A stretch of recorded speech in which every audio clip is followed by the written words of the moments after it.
নমস্কার বন্ধুরা, আজকে আবার চলে এসেছি আরেকটা রেসিপি নিয়ে। আজকে করব পটল চিংড়ি বাটা। তো পটল চিংড়ি তো আমরা অনেক রকমভাবে খেয়ে থাকি, কিন্তু আজকে করব পটল চিংড়ি বাটা।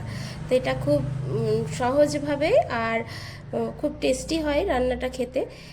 তো চলুন কিভাবে পটল চিংড়ি বাটা করি সেটা আজকে আপনাদের সাথে শেয়ার করব। এখানে আমি বেশ কিছুটা পরিমাণে চিংড়ি মাছ নিয়ে নিয়েছি, প্রায় 200 গ্রাম মতো চিংড়ি মাছ আছে। এখানে নুন হলুদ মাখিয়ে নিয়েছি। আর পটলগুলোকে কিন্তু আমি পুরো খোসা ছাড়িয়ে এরকম 4 টুকরো করে কেটে নিয়েছি। সব পটলগুলোই পুরো খোসা ছাড়িয়ে দিয়েছি, দিয়ে 4 টুকরো করে লম্বা লম্বা করে কেটে নিয়েছি একটা পটলের। তো চলুন রান্নাটা শুরু করা যাক। প্রথমে পটলটাকে ভেজে নেব, তাই জন্য কড়াইয়ে সামান্য পরিমাণে একটু তেল দিয়ে দেবো। 2 চামচ মতো তেল দিয়ে দিলাম। তেলটা খুব ভালো মতো গরম হয়ে গেছে, এবার পটলগুলো দিয়ে দেবো।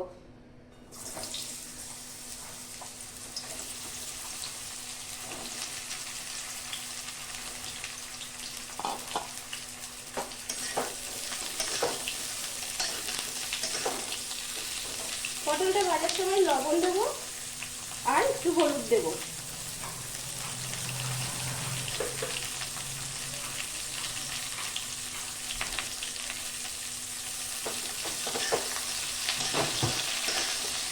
এই পটলটাকে ভালো করে ভেজে নরম করে নেব। আমি চিংড়ি মাছটাকে আধ বাটা করে নেব মিক্সিতে দিয়ে। পটলগুলো ভালো করে লাল করে ভাজা হয়ে গেছে, এবার পটলটাকে নামিয়ে নেব।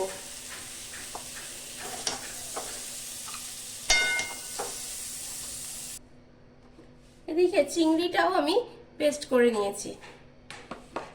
ওই কড়াইয়ে আরেকটু সর্ষের তেল দিয়ে দেবো। তেলটা ভালো মতো গরম হয়ে গেছে, তেলে আমি 2টো পেঁয়াজ কুচিয়ে দিয়ে দিলাম।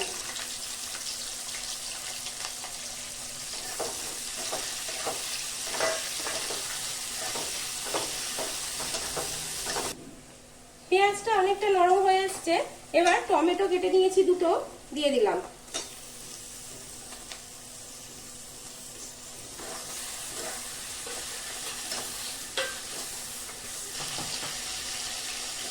টমেটোটা দেওয়ার পর এখানে আমি একটু লবণ দিয়ে দিচ্ছি।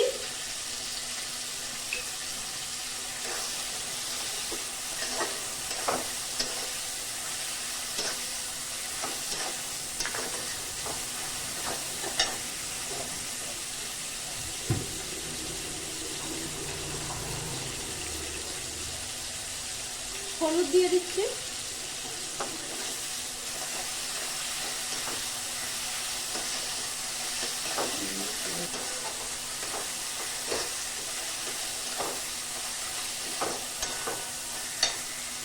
এক চামচ রসুন বাটা দিয়ে দেবো।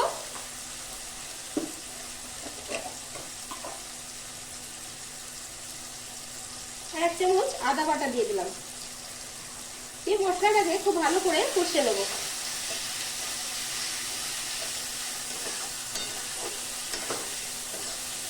দুটো কাঁচা লঙ্কা চিড়ে দিয়ে দিলাম।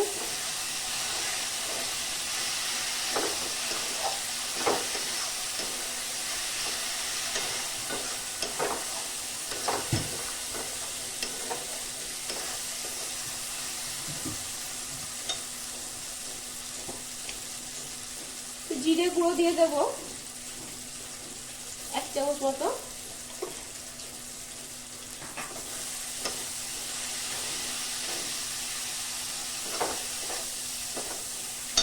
এবার এখানে যে চিংড়িটা বেটে রেখেছিলাম ওই চিংড়িটা দিয়ে দেবো, দিয়ে মশলার সাথে ভালো করে কষিয়ে নেব।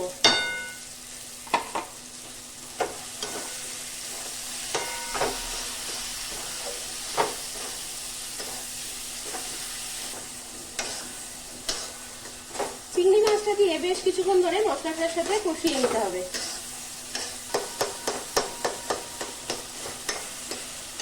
এবার এখানে ভেজে রাখা যে পটলগুলো সেটা আমি দিয়ে দেবো।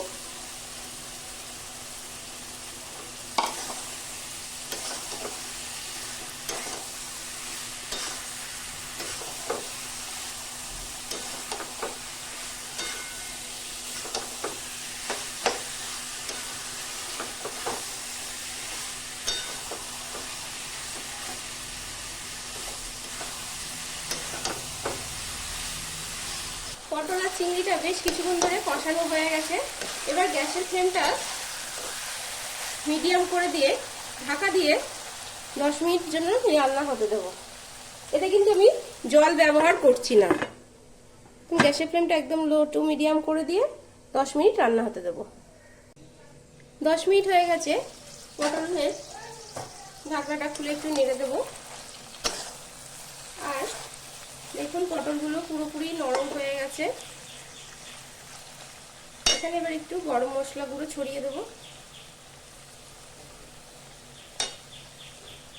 গরম মশলা গুঁড়োটা ছড়িয়ে দিয়ে গ্যাসের ফ্লেমটা বন্ধ করে দিয়ে এবার 2 মিনিট ঢাকা দিয়ে রেখে দিয়ে আমি এটাকে পরিবেশন করে দেবো। তৈরি হয়ে গেছে পটল চিংড়ি বাটা। আর এই পটল চিংড়ি বাটা কিন্তু ভীষণই সুস্বাদু হয় খেতে, গরম ভাতের সাথে খুবই দারুণ লাগে খেতে। আপনাদের যদি এই রেসিপিটা ভালো লেগে থাকে তাহলে অবশ্যই একবার বাড়িতে ট্রাই করে দেখবেন। আজকে তাহলে এতটুকুই থাকলো। পরের দিন আবার দেখা হবে অন্য এক ভিডিও নিয়ে, অন্য এক রান্না নিয়ে। ভালো থাকবেন, সুস্থ থাকবেন। ধন্যবাদ।